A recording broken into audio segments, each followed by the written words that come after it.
안녕하세요. 저는 두 딸을 두고 있는 엄마입니다. 제게는 듬직한 남편과 사랑스러운 두 딸이 있는데요. 누구한테나 가족은 소중한 존재겠지만 저는 좀 더 특별하게 사랑하고 있다고 말씀드리고 싶네요. 특히나 둘째 딸이 제게 남다른 아이입니다. 제 배 아파 낳은 자식은 아니거든요. 그러나 저와 몇 개라도 핏줄이 섞인 둘째가 서운하지 않게 현재 너무도 아껴주고 있습니다. 말했다시피 둘째는 저희 부부의 친자식이 아닌데요. 이걸 둘째 딸에게 밝히는 것이 참 어려워서 얘기를 미루고 미루다가 결국 둘째가 결혼할 남자를 데리고 왔을 때 알려주게 되었거든요. 둘째에게 모든 사실을 고백하기까지 정말 오래 걸렸는데 그간의 험난한 과정을 사연으로 써보고자 찾아왔습니다. 제게는 정말 존경하는 친언니가 한 명 있습니다. 당시 노는 걸 좋아하고 현실에만 집중하며 사는 저와 달리 언니는 늘 미래지향적이며 항상 앞날을 준비하는 사람이었어요. 언니는 늘 반장에 정교회장에 대학도 장학생으로 갔는데 저는 그에 반해 한참 못 미치는 수준이었죠. 부모님은 늘 언니를 자랑스러워하셨고 저 또한 언니의 발자취를 따라가고자 노력했던 기억이 납니다. 하지만 앞서가는 언니의 속도는 무서울 정도로 너무 빨랐는데요. 차마 제가 노력으로 따라갈 수 없게 높이 가는 바람에 제가 언니를 따라가는 걸 그만 포기해버렸네요. 그 때문에 저 스스로 언니와 제 처지를 더 비교했던 것 같습니다. 그렇다고 기분이 상했다는 걸 말하고 싶은 게 아닙니다. 제가 친언니의 승승장구를 온전히 축하할 수 있었던 건 아마 저희 집에서 부모님과 언니가 저를 두고 못났다고 비교와 구박은 하지 않아서 그럴지도 모르겠네요. 부모님과 언니는 오히려 저더러 하고 싶은 거나 원하는 걸 찾아서 하길 응원만 해주었고 무얼 하든 제가 행복하기만을 바랬습니다. 이런 가치관은 제게만이 아니라 우리 가정의 가훈이기도 해요. 식구들이 모두 착하고 마음 좋으니까 저는 사춘기가 오지도 않았던 걸로 압니다. 오히려 사춘기 당시 제가 식구들의 눈치를 보며 괜히 분란 일으키지 않도록 노력했죠. 친언니는 수석으로 의대를 나와 산부인과 의사가 되었을 만큼 똑똑한 인재였는데요. 그런데 제가 정말 놀랍다고 느낀 건 한국 의대가 아니라 프랑스 유학파라는 것이에요. 프랑스 의대생들 사이에서도 성적이 좋아서 교수님들의 관심을 한몸에 받은 걸로 알고 있습니다.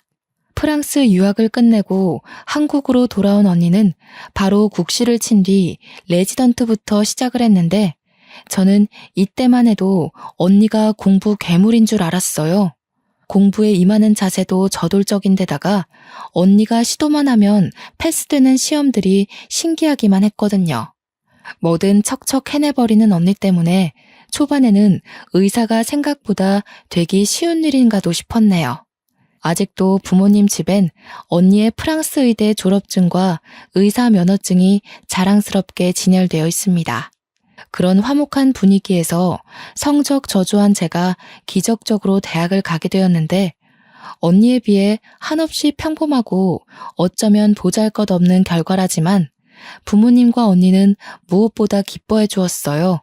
제가 붙은 대학이 명성은 낮아도 원하는 전공을 택해서 간 것이기에 잘했다고 칭찬받지 않았나 싶네요. 제 전공은 다름 아닌 식품영양학과입니다. 저도 중학생 때부터 언니를 따라 병원에서 일하는 사람이 되고 싶었지만 병원 관련 공부가 저한테 너무 안 맞더라고요.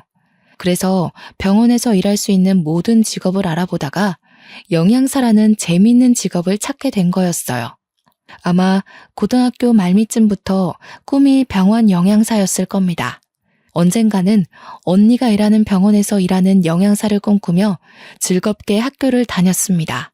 제가 대학 졸업을 앞두고 국시 준비에 들어갔을 때 언니가 결혼을 하겠다고 남자를 데려왔는데요. 언니를 많이 좋아했던 저는 그날 처음 보는 형부를 앞두고도 살면서 가장 많은 눈물을 보였습니다. 결혼식에서도 마찬가지로 제가 너무 많이 우니까 언니가 되래 자신이 울 기회가 없었다며 웃음을 보이기도 했어요. 저희 가족은 그만큼 끈끈한 정으로 묶여 있었죠. 사실 형부는 제 눈에 언니에 비해 한참 능력이 저조한 편이었습니다. 형부 직업이 당시 무슨 카페 사장이었는데요. 듣자 하니 언니가 일하게 된 병원 1층에 입점한 사장이라 했던 것 같아요. 아무래도 대학병원 입지다 보니까 매출은 좋았다고 했으나 솔직히 언니가 좀 아까웠습니다. 언니한테 얼추 형부와의 스토리를 듣자니 형부가 먼저 치근덕거렸다고 하더군요. 여의사 하나 잡으려고 그곳에 카페를 입점한 게 아닌가 생각했을 정도로 저는 이상하게 형부한테 정이 안 붙었습니다. 그보다 제게는 다른 고민이 하나 생겼는데요. 더 이상 쉽게 만날 수 없는 언니가 결혼의 길로 떠났다 보니까 저도 평소엔 생각조차 하지 않았던 결혼에 대해서 진지하게 생각해 보았어요. 제가 제일 존경하는 사람이 친언니라서 언니가 하는 건 모두 따라하고 싶은 그런 욕구가 있었나 봅니다. 언니가 결혼하고 나서부턴 저 또한 결혼이 하고 싶은 거 있죠. 그래서 결혼한 언니를 따라 저도 당시 결혼을 무척 꿈이었던 걸로 알아요. 저는 취업의 첫 시작으로 어느 호스피스 병원의 영양사로 취직을 했습니다. 확실히 학교 공부와 실전은 천차만별의 차이가 나더라고요. 사회 일원이 되었는데도 제 몸은 아직 학생 신분에서 못 벗어나고 있는 거 아니겠습니까? 언니가 한참 레지던트 일로 힘들어할 때 제 눈에는 언니가 이미 어른이고 훌륭한 의사로 보였는데 언니가 매번 의사가 될 수 있을까 하면서 고민을 많이 했거든요. 아무리 노력해도 자기가 한참 부족한 것 같다면서요. 그게 그렇게 이해가 안 되었는데 막상 제가 직장인이 되어보니까 알겠더라고요. 세상이 너무 빨리 돌아가는 것에 비해 제 마음은 아직도 앳된 시절에 멈춰 있었어요.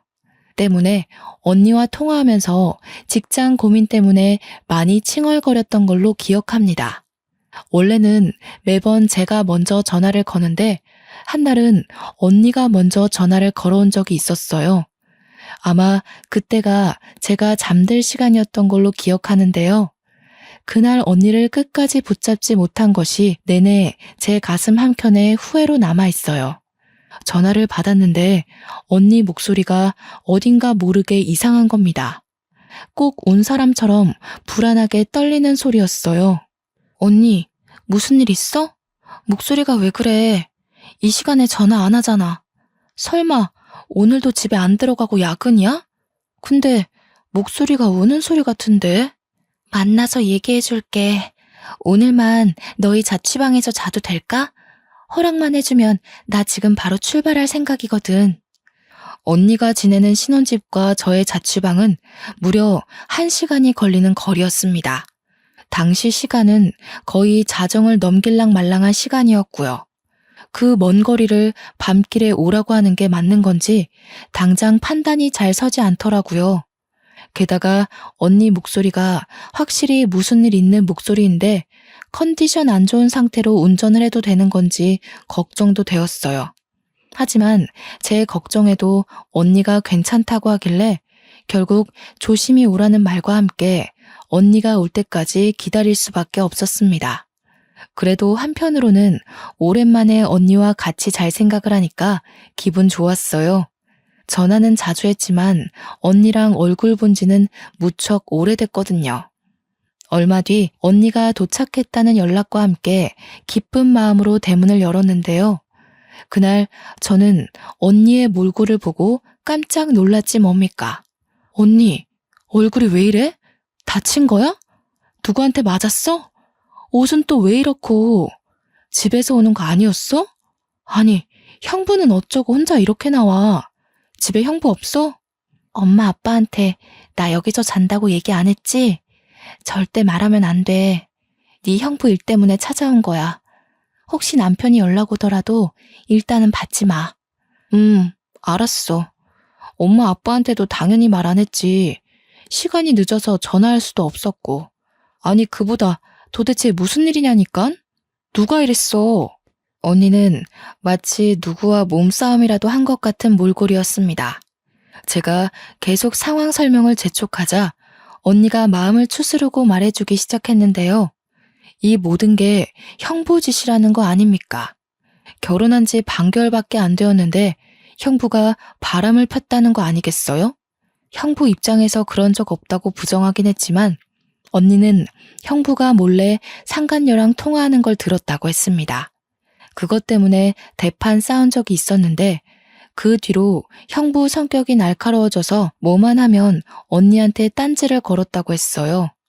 심지어 언니가 병원에서 온 긴급 호출 때문에 남자 직원과 통화를 했는데 그걸로 바람피냐면서 몰아갔다고 하는 겁니다. 자기가 바람핀 걸 그런 식으로 언니와 자기를 동일시하면서 맞바람을 핀 걸로 만들려 했다는 거죠. 이렇게 엉망인 꼴로 도망쳐 나온 이유도 바로 그걸로 따지고 들다가 다툼이 난 거라고 했습니다. 언니는 저희 집에서 한 일주일 지내다가 다시 신혼집으로 돌아갔는데요. 형부가 문자로 잘못했으니까 집에 오라고 하는 사과에 돌아가게 된 거예요. 솔직히 저는 그때 언니를 그렇게 보내는 게 너무 불안했습니다. 그래서 가지 말라고 무슨 그런 사람이 다 있냐고 당장 이혼하라 했더니 언니가 괜찮다고만 하는 거 있죠. 내가 선택한 사람이잖아. 결혼이 참 무거운 약속인 것 같아. 쉽게 끊을 수가 없네. 부모님한테는 절대 비밀이야. 너도 내가 나서기 전까진 눈 감아줘. 그렇게 저는 언니를 놓아줘야 했습니다. 그래도 일상생활을 하면서 언니한테 매일 안부 연락을 했어요. 언니가 말하기를 다행히 형부가 진심으로 반성해서 무탈하게 잘 지내고 있다고 하더라고요. 그 말을 곧이곧대로 믿는 것이 아니었는데 지난날만 생각하면 여전히 가슴 중앙이 꽉 막히네요. 그리고 저 또한 결혼할 남자를 만나게 되었는데요. 제가 일하고 있는 호스피스 병원의 의사였습니다. 저와 무려 8살 차이가 났지만 그냥 보기만 했을 땐 저와 또래로 보일 만큼 젊어 보였어요. 그렇게 생긴 인연으로 저는 결혼을 하게 되었고 언니와 형부도 결혼식에 와서 축하를 많이 해줬습니다. 집안에 의사가 둘이나 된다고 친정 식구들이 제 남편한테 관심을 많이 줬어요. 결혼식 날은 정신이 없어서 몰랐는데 나중에 알고 보니 형부가 병원 밑에서 하던 카페를 접었다는 겁니다. 이유를 물어보니까 언니 말로는 형부가 친구와 함께 프랜차이즈 목적으로 카페를 창업하기 위해 본래 하던 카페를 접고 그 보증금으로 새 사업에 들어갔다고 했습니다. 저는 사업에 대해서 아예 모르다 보니까 그렇구나 하고 넘기면서 언니 안색에 대한 걱정만 했던 것 같아요. 언니 낯빛이 지난밤 자취방에서 봤을 때보다 더 피로해 보였거든요. 저희 대신 친정 부모님이 형부 걱정을 좀 많이 했는데요. 사업 함부로 시작하는 거 아니라면서 하고 있던 카페가 잘 되고 있었는데 왜 그런 모험을 하냐고 살짝 잔소리를 했던 걸로 압니다. 형부는 별다른 대답 없이 그저 친정 부모에게 웃음으로만 답했어요. 저는 언니한테 들은 게 있다 보니까 그런 웃음마저 미워 죽겠더군요. 그렇게 결혼으로 인해 저도 친정을 떠나게 되었고 저는 결혼한 지 1년도 안 돼서 임신을 하게 됩니다. 제가 평생 친언니를 존경할 수밖에 없는 이유가 바로 이 계기로 인해 확고해졌는데요. 언니는 제게 가족이기도 하지만 동시에 은인이기도 합니다. 제가 임신한 당시 혈압이 급증하는 바람에 조산을 해야만 했는데 듣기로는 조산이 아이한테 굉장히 위험한 걸로 알고 있어요. 제왕절개로 태어난 제 아이는 바로 인큐베이터 신세를 지게 되었는데 아니나 다를까 제 아이가 폐 부분이 아직 덜 발달된 채로 태어났대요. 그래서 다른 의사들이 더더욱 제 아이를 가망 없는 신생아로 보더라고요. 저는 아이를 한번 안아보지도 못하고 신생아 집중치료실로 보내야만 했고 그 심정은 정말 온 세상이 무너질 정도로 괴로웠습니다. 저를 위로하는 식구들이 보이지 않을 정도로 가슴 아리를 꽤 했네요. 저는 언니가 일하는 산부인과에서 아이를 낳았어요. 그래서 언니가 특히 제게 많은 위로를 해주었습니다. 또 의사로서 제 아이를 살리기 위해 포기하지 않는 노력까지 직접 보여주었죠. 다른 의사들이 저희 언니를 보며 고개를 내저었고 다른 교수님까지 와서 언니를 따로 불러 면담을 했을 정도로 제 아이는 가망이 없는 아기였거든요. 저한테는 언니가 제 아이를 살릴 수 있는 마지막 지푸라기인 셈이었지만 모두가 나서서 제 아이를 살리기 어렵다고 하니 한편으론 언니한테 헛수고를 시키는 게 아닌가 싶어 미안할 지경이었습니다. 하지만 친언니는 프랑스 병원에서 살렸던 사례가 있다며 끝까지 아이를 위해 자기 고집을 밀어붙였고 끝내 아이가 기적처럼 제 품에 안기게 되는 기적을 일으켰죠. 당시 병원 직원들이 다 놀랐던 걸로 알아요. 그러나 제 품에 있으면서도 아이는 한 번씩 심장 박동수와 혈중 산소 농도가 엎치락 뒤치락이 심해서 안심할 수 없었는데요. 물론 그때마다 친언니의 끈질긴 노력 덕분에 아이는 어느덧 호흡기를 뗄 수 있었습니다. 제 아이를 위해서 친언니가 밤잠까지 설쳐가며 과로를 했는데요. 친언니는 제 아이에게만 유독 절실한 게 아니더라고요. 직접 눈으로 보니까 어느 신생아한테나 진심을 다하는 의사라는 걸 금방 알 수 있었어요. 너무 존경스럽고 멋진 의사라고 생각했지만 문제가 하나 있다면 부부관계에 소홀했다는 거예요. 일에 미친 사람이라고 욕먹으면서까지 친부랑 싸우는 일이 많았던 걸로 압니다.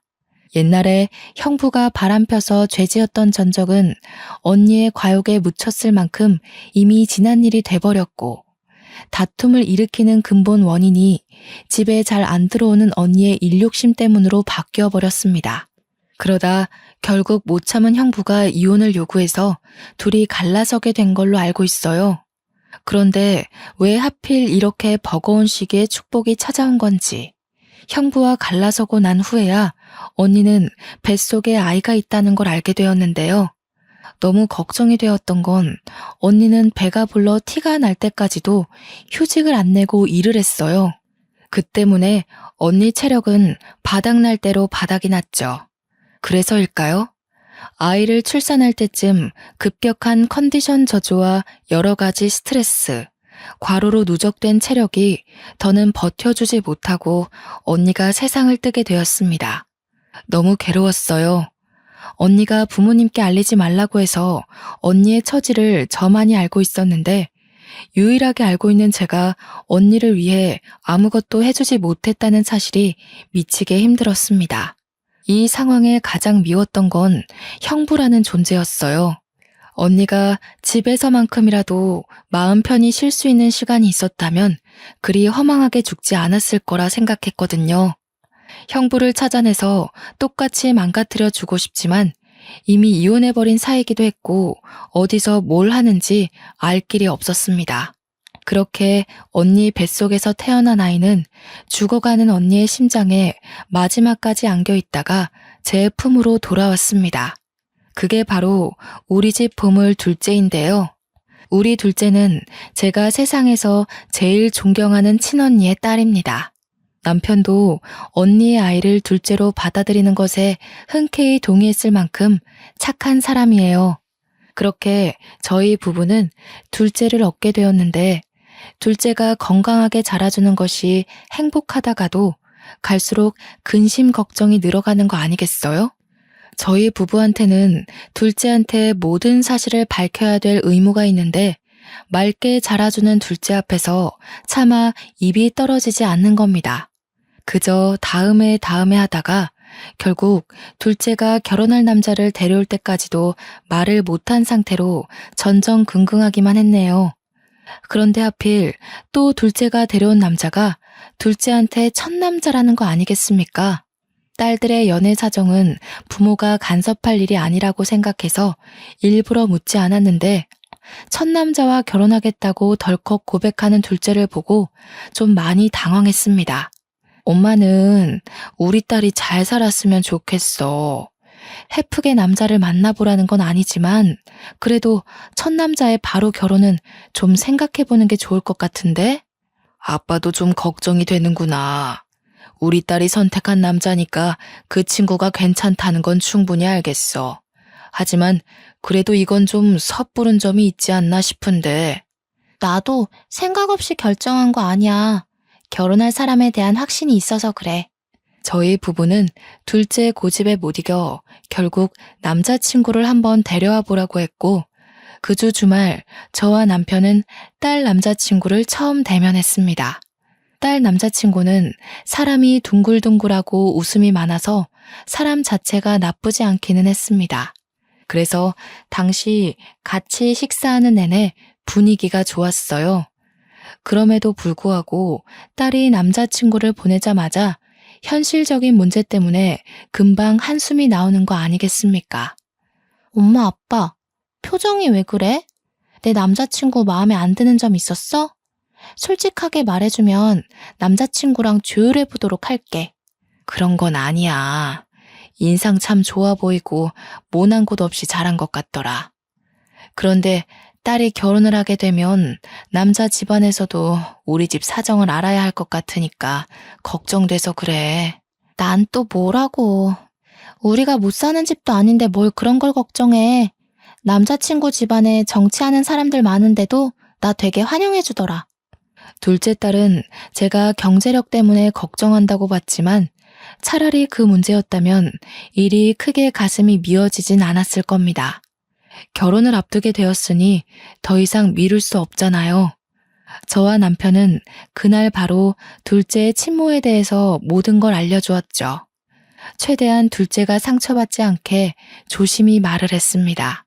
실은 내가 네 엄마가 아니라 이모야. 그동안 말 못해서 미안해. 말해야지 하면서도 엄마가 이렇게 용기가 없었다. 우리 딸 상처받게 하려고 자식으로 받아들인 게 아닌데 한솔이 너가 상처받을 게 두려워서 엄마가 너무 망설였어. 차라리 더 빨리 얘기했다면 둘째가 덜 충격이었을까요? 역시나 둘째는 저와 남편의 장황한 설명에도 이렇다 할 반응을 보이지 않았습니다. 둘째 나이 30을 바라보는 시점에서 딸은 자기가 입양된 아이란 사실을 알게 되었는데 당연히 상처가 될 수밖에 없겠죠. 부모인 줄 알았던 사람들이 사실은 이모와 이모부라니 누가 그걸 단번에 이해할 수 있겠습니까? 그 아픔을 감히 가늠조차 할 수가 없어서 저와 남편은 마냥 둘째의 대답만을 기다렸는데요. 장난치는 거야? 남자친구가 그렇게 마음에 안 들었어? 아무리 그래도 어떻게 이런 식으로 거절을 해. 거짓말하는 거지? 겨우 내비친 둘째의 반응은 부정과 어리둥절한 얼굴이었어요. 당장 어떤 반응을 보여야 하는지도 몰라 계속 멍 때리는 표정이었습니다. 저와 남편은 이왕 밝히게 된 거 숨기는 거 없이 모두 보여주기 위해 제 친언니 사진과 샛노랗게 물들어버린 옛날 언니의 초음파 사진, 그리고 산부인과 출산 기록까지 들고 와서 둘째에게 내밀었습니다. 둘째를 저희 부부 호적에 올린 확인서까지 모두 빠짐없이요. 한솔이 친엄마는 정말 훌륭한 산부인과 의사였어. 프랑스 가서 유학 생활도 했을 만큼 유능했거든. 우리 한솔이가 그렇게 대단한 엄마한테서 태어난 거야. 너무 늦게 알려줘서 미안해. 그동안은 엄마가 너무 겁을 먹었던 것 같아. 그래서? 이걸 말해주는 이유가 뭔데? 나 엄마 아빠 딸 아니니까 그만 떠나라는 거야? 결혼까지만 부모님 노릇해줄 테니 나더러 세상에도 없는 친엄마한테 가라고? 아니야. 엄마가 너를 왜 보내? 우리가 너를 얼마나 온 마음 다해서 키웠는데. 넌 누가 뭘 해도 내 자식이야. 그건 엄마가 이 사실을 밝혔다고 해서 달라지는 건 없어. 그럼 왜 갑자기 이걸 말해줘? 차라리 끝까지 모르게 하지. 어쩔 수 없이 알게 될 때까지 모르고 살게 하지. 왜 이제 와서 알려줘? 나 무섭게 왜 이래? 혹시라도 결혼하고 난 뒤 이 사실이 밝혀지면 남자 쪽에서 사기 결혼으로 걸고 넘어질까봐 더 이상 미룰 수가 없겠더라고. 엄마 아빠가 너무 이기적이었어. 미안하다 딸아. 유치원 때 이후로 한 번도 둘째가 겁에 질려 우는 걸 본 적이 없는데 얘기가 다 끝나고 나니까 둘째가 어쩔 줄 몰라 하며 눈물을 보이더라고요. 그 모습을 보니 너무 가슴이 아파서 말없이 둘째를 안아줬습니다. 그리고 저와 남편은 연차를 내고 둘째를 데리고서 친언니가 안치되어 있는 납골당을 찾아갔어요. 그 안에는 우리 둘째와 똑 닮은 친언니가 웃고 있는 사진이 있었고, 그 옆으로 둘째의 어릴 적 사진부터 교복 시절과 대학을 졸업한 사진까지 놓여 있었습니다. 자식을 보고 싶어 할 언니의 마음을 조금이나마 위로하기 위해서 제가 마련해 둔 건데요. 옛날부터 유독 둘째 사진을 많이 찍어둔 이유가 다 언니에게 바치기 위해서였죠. 언니, 내가 한솔이한테 너무 늦게 말해서 이제야 데려왔어. 미안해. 우리 한솔이 너무 예쁘게 자라줬지? 누굴 닮았는지 손재주가 얼마나 섬세한지 몰라. 언니가 직접 우리 한솔이 손도 잡아보고 해야 되는데 더 잘 키우지 못해서 항상 미안해. 너무 보고 싶다, 언니야. 제가 언니 앞에서 결국 눈물을 보였는데 그때까지도 둘째는 실감하지 못하는 얼굴이었습니다. 아마 사실을 안 지 이틀 만에 이 모든 걸 감당하기엔 벅찼던 것 같아요. 저는 둘째에게 주려고 그간 차마 주인 손에 쥐어주지 못했던 돌반지를 건넸어요. 네 엄마가 너 가졌을 때 얼마나 기뻐했는지 아니? 체력이 한참 떨어졌을 텐데도 네 초음파 사진만 보면서 그렇게 힘내서 웃던 사람이었어. 반지도 너 돌되면 줄 거라고 태어나기도 전에 사놓은 건데 네 손에 한번 쥐어주지도 못하고 저렇게 외롭게 가버렸다. 둘째는 손에 쥔 그 반지 때문에 사실을 조금씩 현실을 받아들이는 듯 했습니다. 그러더니 둘째도 그 반지를 보고 결국 영문 모를 눈물을 흘리더군요. 친언니 유구람 앞에서 처음으로 남과 같은 친모에게 엄마라고 부르는 둘째의 모습을 보니 제가 언니의 자식을 이제야 데려온 것이 한없이 후회가 되지 뭡니까? 언니가 이 순간을 얼마나 기다렸을까 싶더라고요. 언니한테 너무 미안했고 또 딸에게도 진짜 엄마에게 엄마라고 부를 수 있는 기회를 늦추게 만든 것 같아 죄스럽기만 했네요. 납골당을 다녀온 이후 저와 남편은 둘째가 우리를 원망한다고 하더라도 다 감수할 생각이었습니다.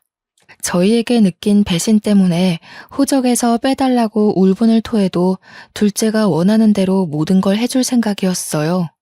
그러나 며칠 뒤 둘째가 저와 남편에게 하는 말을 듣고 내내 졸이고 있던 마음에 긴장이 탁 풀렸는데요.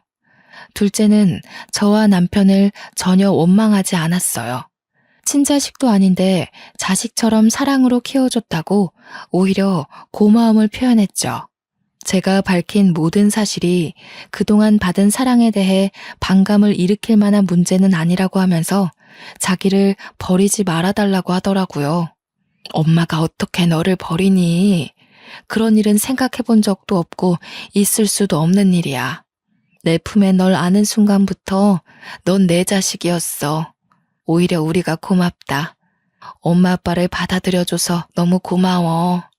집에 돌아와서 둘째가 좋아하는 밥상을 차려주며 훨씬 더 애틋한 시간을 보내었습니다. 첫째 또한 집안에 있었던 사실을 알고서 직장에 반차를 내고 지방에서 올라왔어요. 첫째는 둘째가 친동생이 아니라는 거 진작 알고 있었거든요.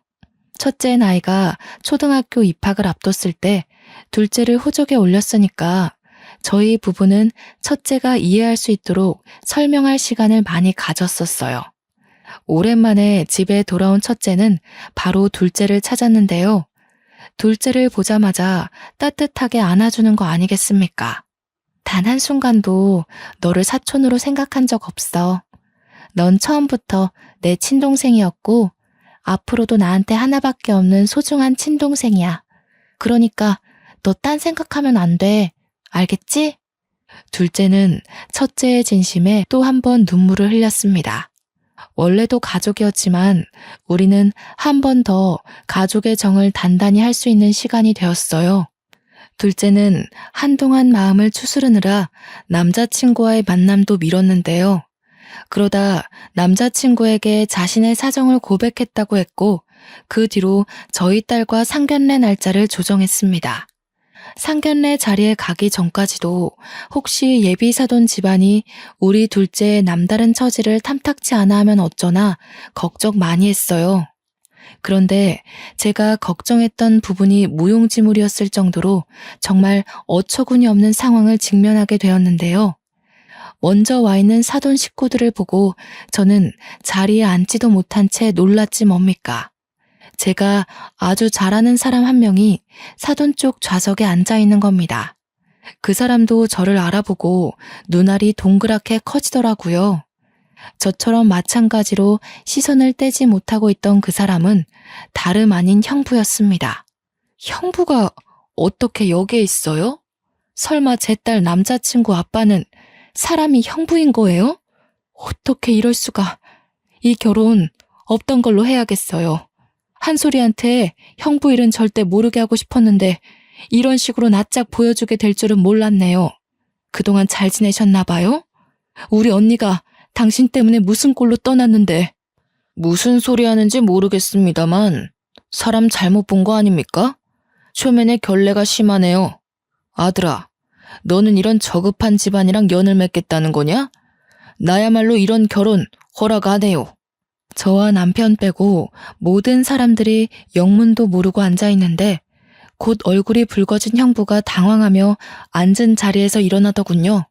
저는 형부를 보자마자 친언니 얼굴이 그 앞을 스쳐가며 그동안 형부에게 품고 있던 반감이 폭발해 버렸습니다.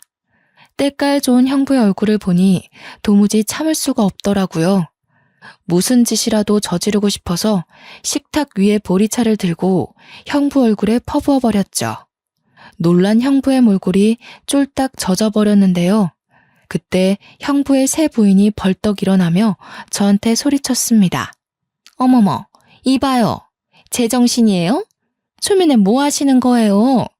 문제가 있다면 대화로 풀 생각을 해야죠. 설명부터 해주는 게 순서 아닌가요?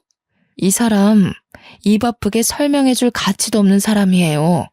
형부, 우리 언니 그렇게 때려가면서 이혼하자고 협박하더니 지금은 잘 먹고 잘 살고 있었네요. 이번엔 정치계통 사람들이에요. 어쩜 그렇게 돈 있는 사람만 잘 찾아다닌대요? 형부는 여자 돈 보고 결혼하는 사람이잖아요. 그래서 우리 언니 재산 떼먹으니까 좋았어요? 무슨 소리 하는 거야? 내가 언제 네 언니 재산을 떼먹었다고 그래? 이혼해서 재산 분할한 게 왜 떼먹는 거야? 법이 시키는 대로 했을 뿐이야. 가진 것도 능력도 없는 형부를 우리 언니는 책임까지 느껴가면서 끝까지 쥐고 있었어요. 언니한테 애가 있었다는 것도 몰랐겠죠. 당신이 돈 빼먹을 다른 여자 찾는 동안 우리 언니는 형부 때문에 극심한 스트레스로 출산하다가 세상을 떴어요. 뭐라고? 애가 있더니 그건 또 무슨 억측이야. 뭐가 어찌됐건 나는 모르는 사실이야. 이미 네 언니랑 이혼을 한 상태고 네 언니가 어떻게 됐든 말든 내 알 바 아니라고. 진작부터 형부라고 부르기 가짜났었는데 지금까지도 되바라진 인성으로 지내줘서 다행이네요.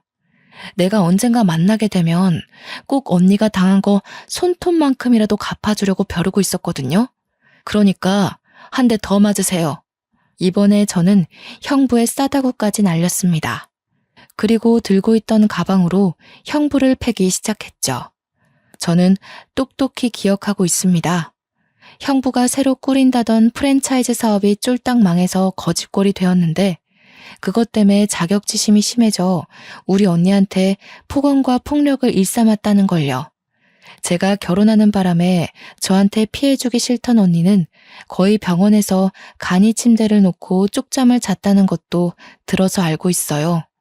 이 모든 사실을 입 밖으로 꺼냈더니 예비 사돈 쪽에서 얼굴이 새하얗게 질려 있더군요.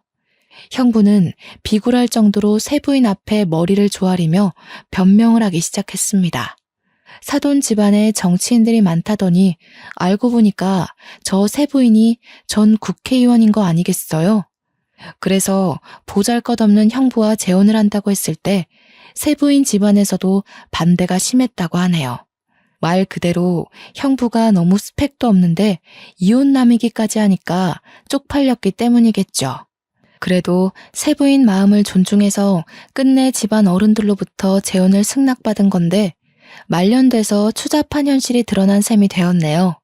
형편없는 형부의 진실이 생각보다 더 밑바닥이란 게 세부인 집안 귀에 들어가면 형부 앞길 망하는 건 안 봐도 비디오인 꼴이었습니다. 당신 나한테 전부인 사이에서 자식 없다고 하지 않았어요? 폭언은 또 무슨 소리예요? 당신 전부인이랑 깔끔하게 합의 이혼한 거라면서요. 도대체 이게 다 뭔 난리예요? 없어. 자식 없는 거 맞아. 합의 이혼도 맞고. 이 사람이 전부인 동생인데 별 뜻 없이 그냥 나한테 용심 부리는 거야. 내가 다 해결할게. 당신은 신경 쓸 거 아무것도 없어. 내가 여기서 그대로 다 밝히기엔 우리 한솔이한테 상처밖에 안 될 테니까 말은 삼갈게요. 사모님 집안 생각해서 제안하는 건데 이 남자에 대해 궁금한 거 있으면 증거물 다 대줄 수 있거든요. 당장 원하시면 저희 집으로 안내할 수도 있어요. 제가 세게 나오자 형부가 당황해서는 제게 제정신이냐면서 무슨 일을 꾸미려는 거냐고 언성을 높였는데요. 세부인은 형부의 말을 가로채며 제 말을 더 들어보려고 했습니다. 상당히 충격받은 것 같더라고요. 세부인도 나름대로 머릿속을 정리할 시간이 필요했는지 다음날 연락 달라고 하면서 제게 명함 하나 주고서 자리를 먼저 떠났습니다. 형부가 세부인 뒤를 급하게 쫓아갔지만 놓쳤는지 차였는지 금세 다시 돌아와서는 저를 어떻게 해보려고 손찌검하려고 했어요. 남편이 아니었다면 정말 한 대 맞았을지도 모르겠네요. 우리 언니가 저 더러운 손바닥에 참 많이도 고통을 받았겠죠. 제가 일으킨 파장은 둘째 딸뿐만 아니라 남자친구까지도 놀라게 만들었는데요. 특히 딸 남자친구가 자기 애인과 서로 의분남매였다는 사실에 벙쪄 있더군요. 그러나 마찬가지로 얼떨결에 친아빠를 보게 된 셈인 둘째 딸의 반응은 조금 달랐습니다. 둘째도 자기 엄마에 대한 애착이 있었던 건지 제 남편과 힘을 겨루고 있는 형부에게 가서 지갑으로 뒤통수를 한 대 후려치더라고요. 형부가 당황해서 둘째를 보는데 형부 또한 둘째가 자기 친자인 걸 눈치껏 알아본 것 같았어요. 내 몸속에 아저씨 피가 섞여 있다는 게 진짜 저주스러워요. 엄마가 아저씨 얘기는 숨기길래 별로 알고 싶지도 않았는데 오히려 알게 된 게 다행이네요. 하마터면 아저씨 같은 인간의 며느리가 될 뻔했잖아요. 세아가 네가 어떻게... 이건 뭔가 잘못됐어. 너희들 나 하나 몰락시키자고 전부 다 짠 거 아니야? 어디서 소설 같은 이야기를 만들어서 밀어붙여. 아저씨만 봐도 우리 엄마라는 사람이 얼마나 외로웠을지가 느껴지네요. 얼굴도 못 보고 보낸 우리 엄마 생각해서라도 제 기억에서 아저씨 얼굴을 싹 지워버려야겠어요. 앞으로 아저씨 인생에 웃는 날은 영영 없었으면 좋겠네요. 다신 보지 맙시다. 둘째는 자기 남자친구한테 이별을 통보한 채 저희를 데리고 자리를 떴습니다. 상견례가 그렇게 파토난 것이 꼭 제 탓인 것만 같아서 저는 둘째한테 사과했습니다. 그러니 둘째가 뜻밖의 사실 말해주더군요. 내가 남자친구한테 내 사정 다 말해줬다고 그랬잖아. 그런데 남자친구 반응이 좀 시원찮더라고. 차라리 잘 됐어. 나도 찝찝해서 이 결혼을 하는 게 맞나 살짝 고민했거든. 딸 남자친구가 둘째한테 그럼 고아인 셈 아니냐고 그렇게 물었다네요. 사람은 한마디 두마디 뱉는 게 결국 그 사람 인성이라고 아마 그 발언이 딸 남자친구의 본색이 아니었을까 싶어요.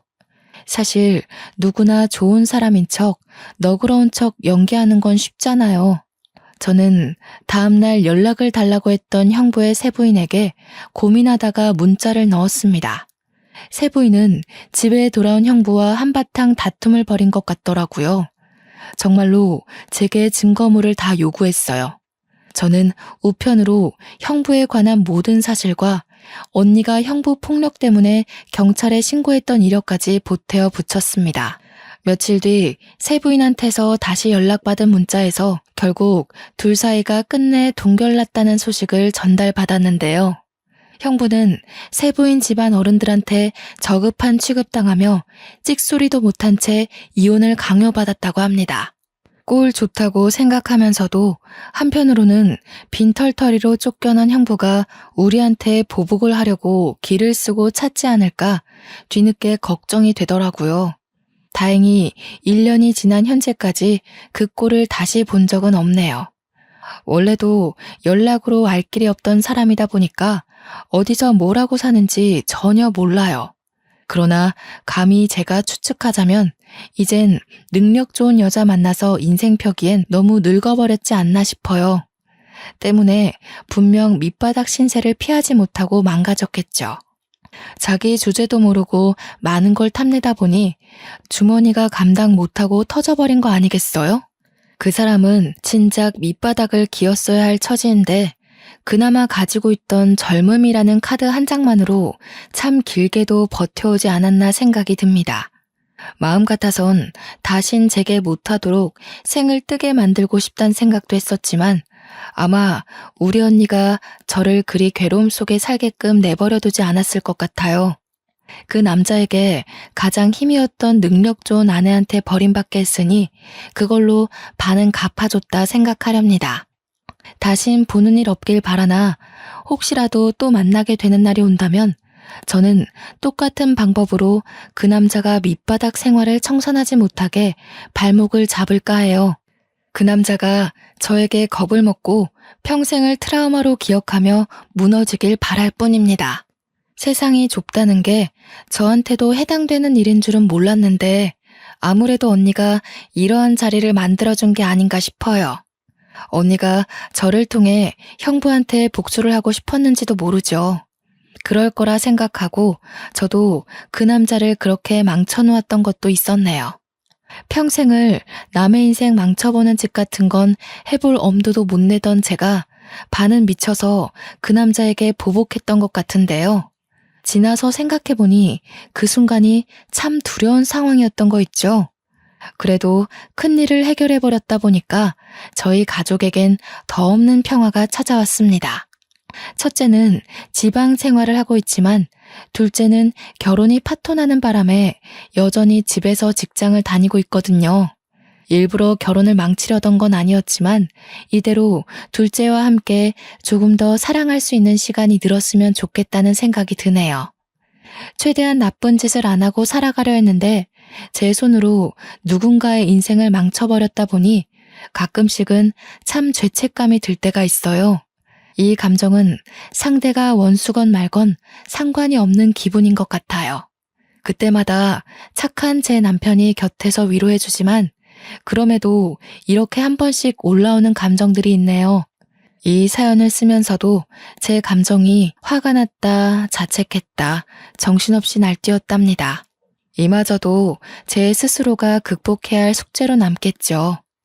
부디 언젠가 친언니와 함께하는 날이 다시 오게 된다면 언니한테 칭얼거리고 싶어요. 처한 현실들이 너무 힘들었지만 언니 생각 하나로 모든 걸 이겨냈었다고 말입니다. 아마 심성 고운 제 언니는 오히려 저더러 고생 많았다고 사과를 하지 않을까 싶네요. 이 시간 내내 제 딴에는 참 길었던 사연으로 느껴집니다. 마치 당시로 돌아간 것 같아서 중간중간 가슴이 꽉 막히는 듯한 기분을 느끼기도 했어요. 그래도 글을 마무리하게 되니 제 마음도 같이 정리가 된 것 같아요. 왠지 모르게 개운합니다. 이젠 저의 앞길에 이보다 더 큰 방지턱은 없을 거라 생각이 들어요. 지나간 과거에 제 기억을 묶어두지 않고 행복할 미래만 바라보고자 노력해야겠습니다.